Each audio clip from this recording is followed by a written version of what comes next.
is Luck. Flush to his right. There he goes inside the 30.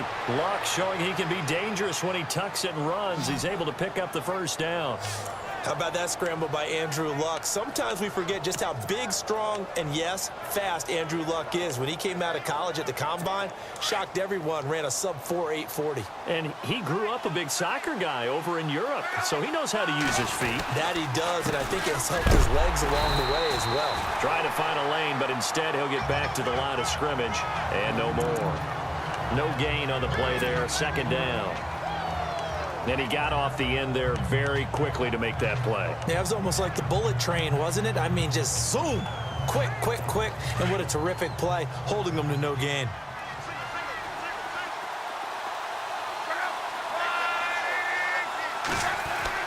They'll try the air now with Luck.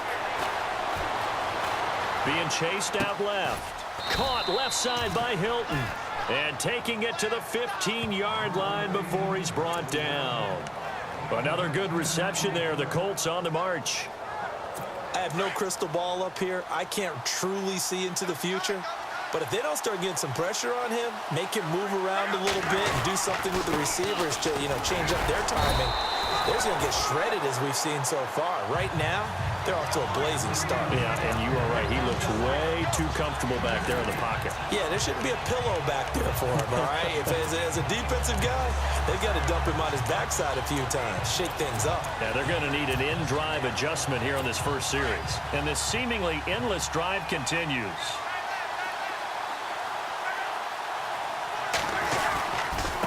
Again, they run. Again, it's Gore.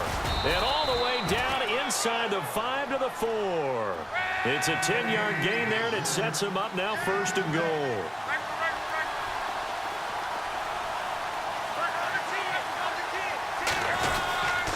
On first and goal, Gore. And he's maybe going to get this back to the 4, but that's about all. No gain on the play that time, and it sets up second and goal. And a couple of big boys up front defensively, and in that 4-3, those D tackles so vital.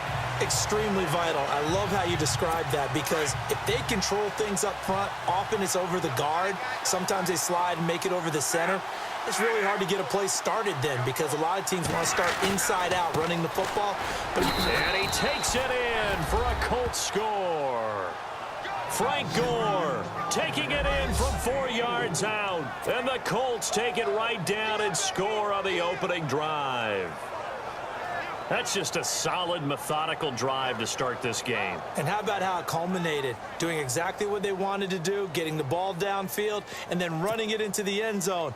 I'm just telling you, partner, when you run it in rather than throw it in, that hurts a defense psychologically a heck of a lot more. And this is good to make it 7-0 Indy.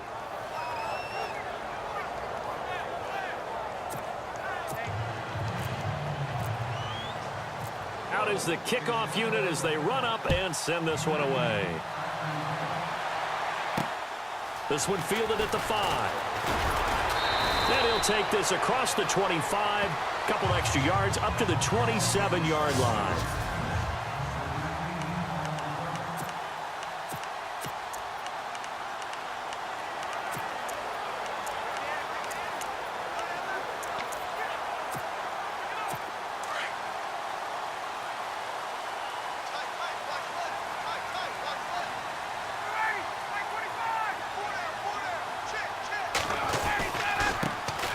They'll run for the first time with Devontae Freeman. And not going to be able to push this forward. He runs into a wall right at the line of scrimmage. And as a defensive end, getting off the ball quickly, swarming to the football, making a tackle, that's what we saw right there. Yeah, that's what their job is. And really, a lot of the time, they have to throttle back a little bit in the run game, because you know those defensive ends, they're like in a sprinter stance. They're just headed straight for the quarterback. That was good recognition on that play to hold them to no gain. And before they can get settled in here, time expires.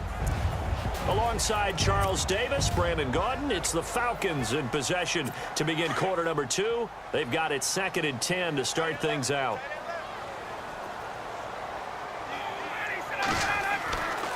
Ryan. Complete to Jones. And they're able to get this one across the 35. 11 yards for number 11.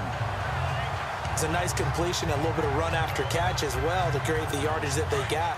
But it is so tough to cover that route, the drag route, because they run it at varying speeds. Because the key is to create hesitancy on the defender's part. Always so empathetic for those DBs, aren't you? And after the good game last play, this time they say, as he's going to be stopped behind the line of scrimmage.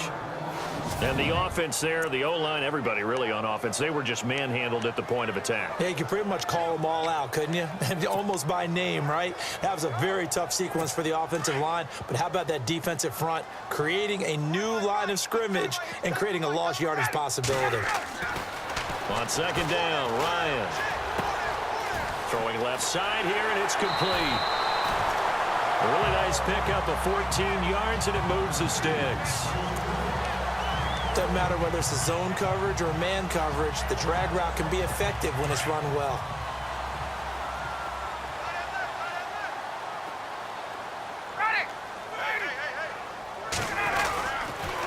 They toss to Freeman. And that play will go nowhere. Losing yardage back near midfield at the 49. That's going to go as a loss of a yard, and it'll be second down. They got the ball to the outer third of the field, but they could not seal that edge and lost yardage. And I love how you brought that up, because sealing the edge is often a function of the offensive tackle on the line of scrimmage, oftentimes a tight end, maybe your H-back, someone to set the edge at the line of scrimmage to give them a spot to get to. If you're not able to do that, you're not able to turn the corner.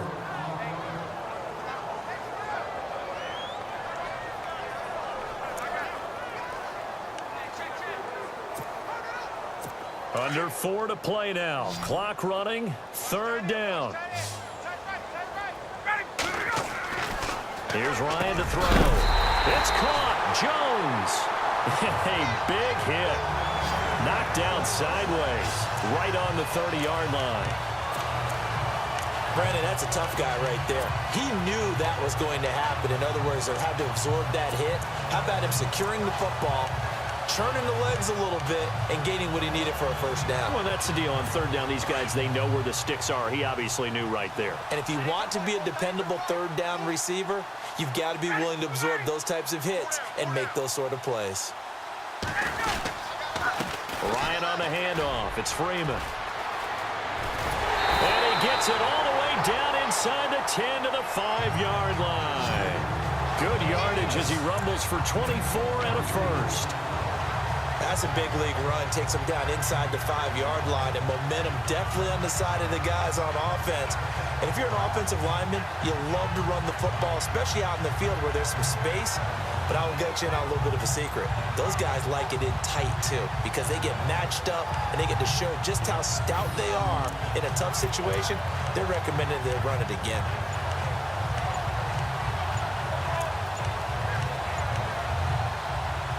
Two big plays in succession. Not sure this D knows what hit him, but now they got to get ready. It's first and goal. And the play clock running very low, so Dan Quinn decides to call for a timeout. They'll have 2 remaining as we step aside here in this second quarter.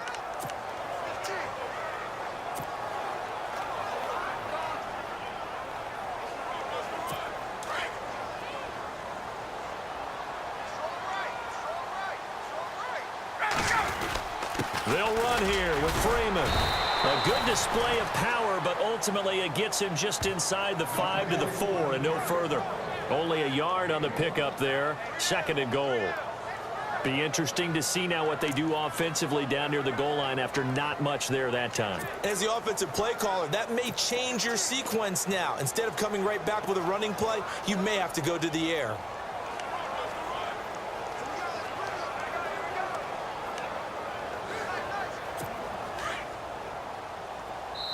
Two minutes to go here in the first half.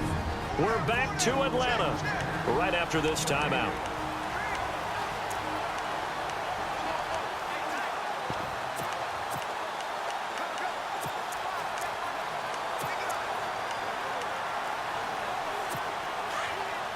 Coming up at halftime, remember, we'll get you out to Larry Ridley in Orlando for highlights and analysis of this first half. That is, of course, unless you decide to skip him. And for the record, we do not encourage that. And he's maybe going to get this back to the 4, but that's about all. Now the defense going to use the first of their timeouts. So as they take it over, we step aside.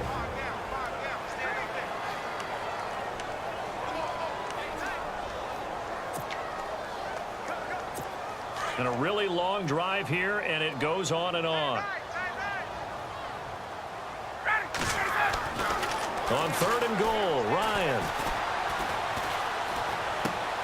And it's intercepted at the goal line. Snags it for the pick. He's got a convoy, and he might be gone. And he will score. Touchdown, Indianapolis. We thought this defense would be opportunistic, and they were. Here, you're already up. Now you got a 2-touchdown lead. I tell you, going out there on defense, did they have a little bit of extra momentum with a score already on the board? Oh, without a doubt. That already felt good to them. They took it and used it and obviously put up another one. But here's the thing now. Some defense coordinators might want to pull their guys back a little bit because they don't want them to make mistakes because they're too overamped. Others say, I've got a 2-touchdown lead. Go get them, guys. They'll be even more aggressive.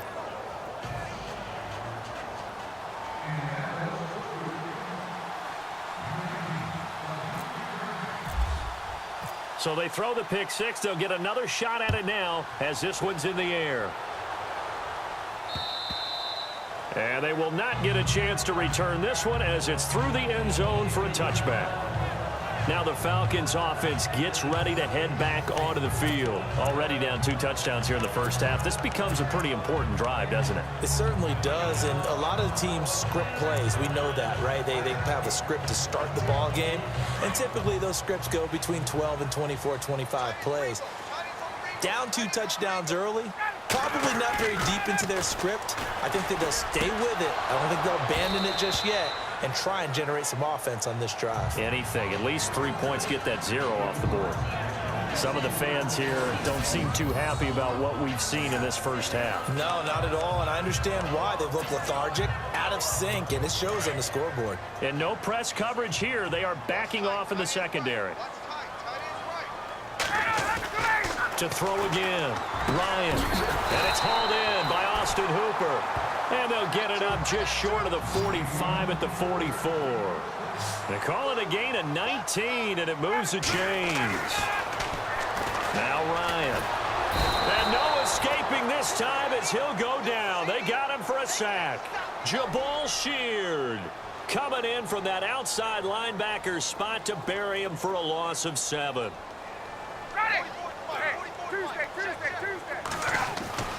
On 2nd down, here's Ryan. And the hit jarred it loose. It's incomplete. Let's face it, if you want to get back into the game, these are the kind of throws you got to hit. He's wide open right there. Got to be able to get it to him, don't you think? And those are the throws that haven't been available to them every time he's dropped a pass. Yeah, that's a big miss. 3rd and long. It's Ryan. And he's got Sanu. And he's taken down, but not before he gets this into enemy territory across the 40.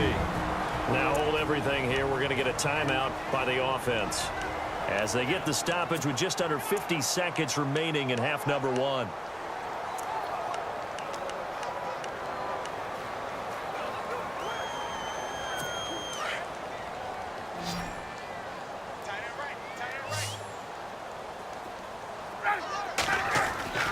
Now Ryan on 1st down. Here's Sanu on the catch. And he's going to get it down to the 33-yard line here.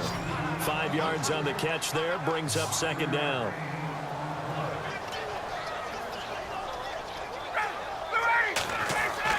Again, Ryan. Looking for Jones, and it's intercepted. Picked off around the 27. And he's got daylight. It's a foot race. And he will score. Touchdown, Indianapolis. Partner, what we just saw, that's a great example of a team that was really amped up. They've been playing so well, yet they didn't get overexcited and have a bust on defense and gave up a big play. Instead, they created their own big play with a pick 6.